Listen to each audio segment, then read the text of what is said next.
Before we get started with the show, there is some changes on the podcast that I do want to talk about. I will now be the only host on this show. Paul and Matt have become very busy with things that they got going on. Paul with his church, Matt with schooling, and it's just hard to commit every week to not only coming to record, but also coming up with show notes and what have you. Now, this doesn't mean they're not ever going to be on the show again. They just no longer will be hosting the show with me. They will be joining me as guest instead whenever they are able to. And I will also be reaching out to other people that have not been on the show to be guests with me as well. So be praying for Matt and Paul. They have a whole lot going on, and hopefully it'll be soon when one of them can make it back here and join me.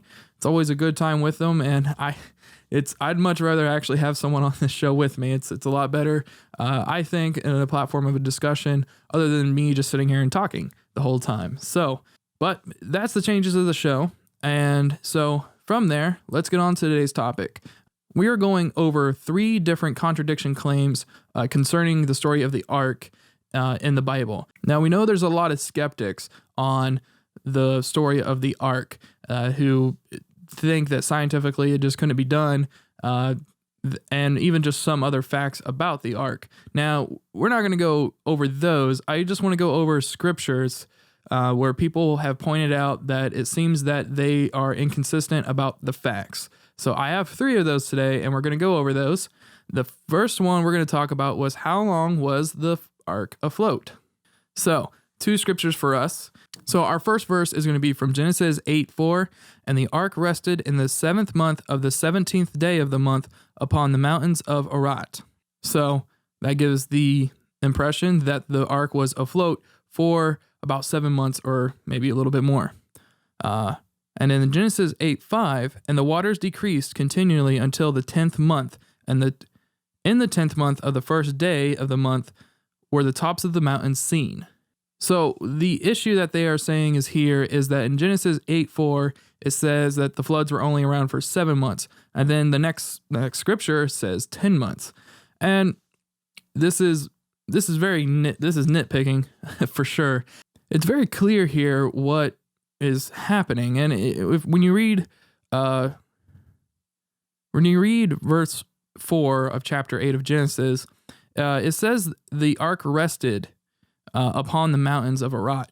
And it actually doesn't say that the mountains were visible. So we can get the impression that the Ark, though the waters haven't decreased completely, has just that the waters are low enough for the Ark to rest upon the top of the mountains of Ararat. And then on the 10th month is when the mountains and the land started becoming visible. So this is not a contradiction at all. This is really nitpicking. This is not even like reading into it, because if you read into it, you're going to discover that what I just said for reading into it. Now, if you're going to completely, I guess, just glance over these and not really pay attention to what you're reading, I could see where I guess you would get tripped up a bit. But this is not a contradiction at all. But it's on the list, so that's why we're going over it. The next one, when did Noah enter the Ark? So there's some scriptures on that as well. So first one, Genesis 7 through 10. And this is saying that Noah entered the Ark 7 days before the flood. And Noah went in, and his sons and his wife and his sons' wives with him into the Ark because of the waters of the flood. Of clean beasts and of beasts that are not clean, and of fowls, and of everything that creepeth upon the earth. There went in 2 and 2 unto Noah into the Ark, the male and the female, as God had commanded Noah. And it came to pass after 7 days the waters of the flood were upon the earth. So Noah, all the animals, 7 days before the flood, they've already entered into the Ark. Now, Genesis 7:11 through 13 gives a different impression. So, apparently it gives a different impression, I should say. And these scriptures go, in the 600th year of Noah's life, in the 2nd month, the 7th day of the month, the same day were all the fountains of the great deep broken up, and the windows of heaven were opened, and the rains was upon the earth 40 days and 40 nights. In this self same day entered Noah and Shem and Ham and Japheth, the sons of Noah, and Noah's wife, and the 3 wives of his sons with them into the ark. So I can completely understand, even reading into this one, glancing over it, what have you, this one, I will admit, and I think anyone could admit, why this could be seen easily as an inconsistent facts, especially because they're just so close together. 7 through 10 gives the impression of 7 days, and then 11 through 13 of the same chapter gives the impression of the same day as the floods began. So very easy to get confused. I don't say it often, but this is one. I'm not saying it's a contradiction. What I'm saying is I can see why anybody would see this as a contradiction and claim it to be one. It's very easy. And so I think what we can be for sure of on 7 days before the flood is when the animals were put onto the boat. I would also say this is when Noah and his family moved into the boat. So they moved all their belongings, everything, all their rations, whatever they need, everything that they want to take into the new world, they have brought onto the boat. They're preparing. So they're still able to get off and get on the boat. Now, the animals, they're there to stay. The animals have gone on 7 days before the flood started, and they are on the boat. And then I would say from these scriptures, it's safe to assume that Noah and his family, again, begin to move on into the boat, but they're able to get on and off. So what happens in Genesis 11 through 13, now they are in the boat. There is no getting off the boat. They have moved into the boat permanently for the next almost year. So what's happening in Genesis 7, 11 through 13, we are seeing that they are permanently moved into the boat. There's no getting off the boat anymore. Whatever they left behind, too bad, it's gone. And I guess here's where I can get nitpicky about the scriptures. In Genesis 7 through 10, it says, and this is where probably the scriptures. So it's probably what's really happening here is scriptures, Genesis 7 and 7 and 7 and 13 are the ones that are really being compared here. One says, and Noah went in and his sons and everybody, because of the waters of the flood. Now, and then Genesis 7:13, after it explained that the flood had started, in the self same day entered Noah and Shem and Ham and Japheth and his sons and the 3 wives. So I guess this is where one place we could say that there is where the difference is, and where this makes it not a contradiction is where it says, where one it says they went in and the other says entered. That's one place we could be like, well, what's the difference of you're going into something, and it's like, why did the words change in that time? So we could assume that the ancient scriptures, that in and entered were kind of like 2 different concepts. Going in is something, it means you can also, come out. Like you're not there permanently, you're there temporarily. But when you entered into something, you are there. There's no getting out. You have nested there. So that's one thing we could say. Also, another thing, and I think this might be more on the lines of what's happening, but as we know about Genesis and the way that Moses writes, it's not always in chronological order. So I would say it's more than safe to assume, and just by knowing how Moses writes from the books that we have that Moses written, and just how a lot of other Genesis stories go, as we mentioned, we've actually debunked some contradictions because of this. It's just because Moses just wrote things what seemed to be out of order, made sense to him, probably made sense to anyone reading it, but to us, we're just like, why would you write it in that order? But he did, and that's fine. So verse 7 of chapter 7 in Genesis maybe is supposed to be taking as let's say verse 7:14 instead. So if you get what I mean. So it's just, these verses are just, that one verse is just out of order in a sense. Verse 7:7, again, just should be considered like 7:14. It's just telling you, 7:7 is just giving you information to why they're getting on the boat and why are the animals are getting on the boat. They're getting on the boat because there's a flood coming. Verse 13 is saying the day has come. Now we know the animals are already on the boat, and now the day has come. They're getting on the boat, and then I guess actually 7:7 isn't really. I guess 7:7 shouldn't be considered as 7:14 because that's just a repeat. So 7:7, I guess you can kind of think of as an introduction to the next bit of facts. Here's why everybody's going on the boat. Everybody's getting on the boat because the floods are coming. And then on 7:13, we find out they have entered the boat because the floods have started. So, and I would say, and again, just I know I'm repeating myself. I just want to make sure I'm clear. 7:7, verse 7:7, I would say, is not referring to 7 days prior to the flood. It's referring to the day of the flood starting. If that makes sense. So again, 7:7 is not referring to 7 days prior to the flood, but to the day that the flood waters have started. Sorry, I had to repeat that to myself again just to make sure it made sense to me. And like I said, Moses writes like this a lot. This is not the first time that a contradiction was debunked because of Moses writing the way that he did. So that's what I'm going to say that is. Verses just a little bit out of chronological order. The other things that I said, my other examples, I don't think they could be wrong. It's just other ways to think about it. It's good to work things out. I think it's good to have multiple explanations to what it could be. So the last one is how many clean animals did Noah take on the ark? Paul and I were talking about this on a previous episode where after the flood, there would have been sacrifices.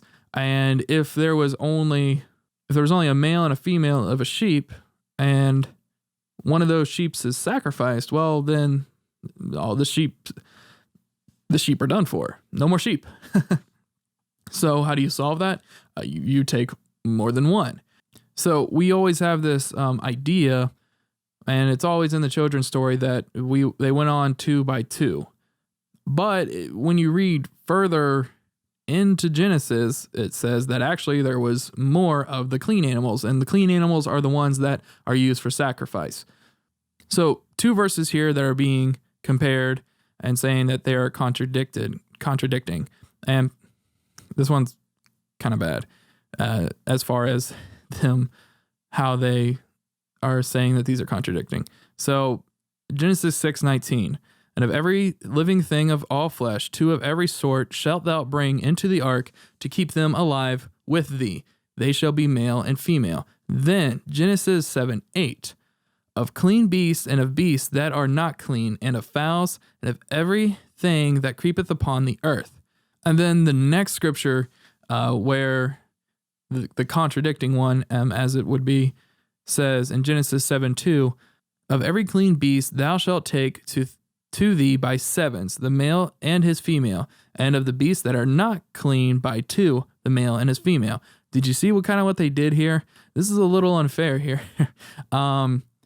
So they take Genesis 6:19, where God first gives the command that we're taking everything. And I think right here, he's just kind of giving a general command. This is my plan. I'm going to have all these animals come onto the ark. This is why we're building the ark. I'm sending a flood. But I'm not destroying the earth. I want life to go on. So there's going to be 2 of every kind. So that way, after the floods, nature can take its course. All these animals can procreate. And then it jumps to Genesis 7:8. So it's kind of taking 6:19 and 7:8, like 7:8 is verse 20 of chapter 6. The problem is here with how they listed it, the contradicting scripture is 7:2, which we know is before Genesis 7:8. So if I'm not explaining this well enough to make sense, all the scriptures that I'm reading tonight are down in the description below, all the links. So just scroll down there and see what I mean. So Genesis 7:2 is where God says, you're taking 7 of the clean animals. So again, this can be another way that how Moses writes. And also we see God command things like this. He starts with the general command. He gives the basic facts. I am destroying the earth with flood. But I don't want to completely destroy the earth. So Noah, I want you to build an ark. And in that ark, you're going to have 2 of every animal. So once the flood waters decrease, life can go on. So there's the general command. And then we get into Genesis 7:2, where God says, oh, by the way, you will need to make a sacrifice once the floodwaters decrease. So not to make a species go extinct and there to be no clean animals for any future sacrifices, I want you to take 7 of the clean animals. So we got plenty, and that there will continue to be plenty. So we sacrifice 1 clean animal. Those other animals can continue to procreate. And so we have more of the clean animals so that there's more to continue doing the rituals of sacrifice as God had commanded. It's hard. This one's really hard to debunk, to be honest, just because of just how bad out of order they took this. I mean, you can definitely say Genesis 7:8 doesn't give any reference to how many animals of what they're supposed to take. It's just saying that you're taking the clean and the fowls and the unclean. That's all it's saying. It doesn't say how many of each. Don't even know why it's on this list. Well, I know why it is, because like I said, they're attempting to make verse 6:19 go along with verse 7:8 to make it seem like it's going 6:19, 6:20. So that's what they're doing. They're trying to almost trick us into thinking that this is a contradiction, because clearly it's not. This is just another instance where God is just giving, again, the general command and then giving you the rest of the details. And then also, again, it's just how Moses was writing too. That's how Moses wrote things, just in that kind of order. That's basically how Genesis 1 was written. Here's the basic facts of the creation story. And then Genesis 2 and 3 get into far greater detail of Genesis 1. So Genesis 1, overview. Genesis 2, breaking it down a little bit more, giving you more details. And that's kind of how Genesis 6:19 is. Basic overview of God's plan to Noah. And then Genesis 7:2, a little bit more details on how to deal with the animals. So that's all I have for this show today. Thank you for listening. Hope you enjoyed it. If you have, leave a comment. Love to hear what you have to say about this show, about any show. And then again, Facebook, Instagram, Twitter, @ReliableBible. Our website, reliablebible.com. Contact form. Reach out to the show. Love to hear from you. And then also, again, this podcast is listener supported. Patreon.com/ReliableBible. And again, just to go over again how the show is changing, I will be the only host from this point on. I have already been talking to some other people about joining me as guest when they can. And then also Paul and Matt are still going to be joining me when they can as guest.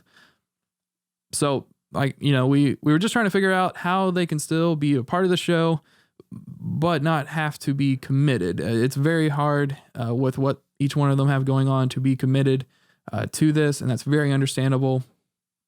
So instead of them just quitting altogether, I wanted to figure out how they could still be a part of this and join me in this, and this is how we decided to go. So I'll just say, if they have listened, I really appreciate your guys' time and taking the time to do this.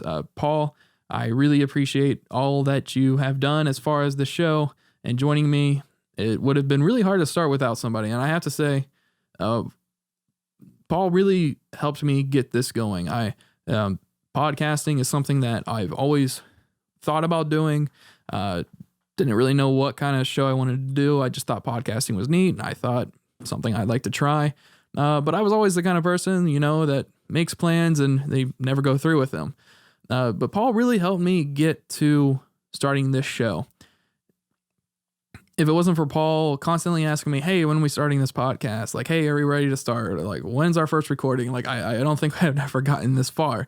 So I really appreciate Paul for pushing me there to get me to this point and to get to the show to this point. And I couldn't be more appreciative. And even in that instance, Paul helping me get to this point, starting this show and putting myself out there as I have, it's really helped with other parts of my life too. With me taking on not only doing this video podcast, this is difficult enough. But then also just where I am in my life right now, starting my own photography and video business. Don't think I would have been brave enough to take those steps if I haven't started this podcast first. And it would, if it wasn't for Paul constantly saying, when's this show starting? And him showing his interest and excitement for this, I don't think I would have ever started the podcast here. And I don't think that I would have taken on the project at work that got me to where I am with my career in filmmaking.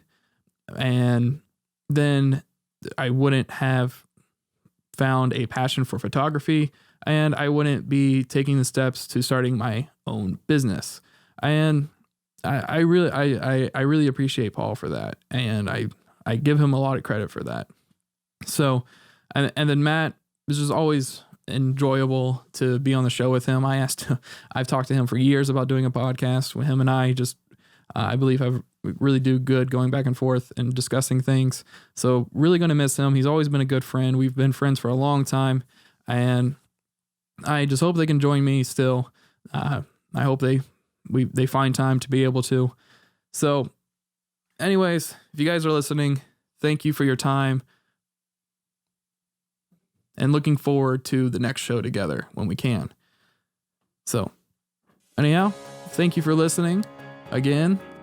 If you're watching this on YouTube, again, please leave a comment, please give a thumbs up, please subscribe, and hit that little bell notification icon to receive notifications on new episodes.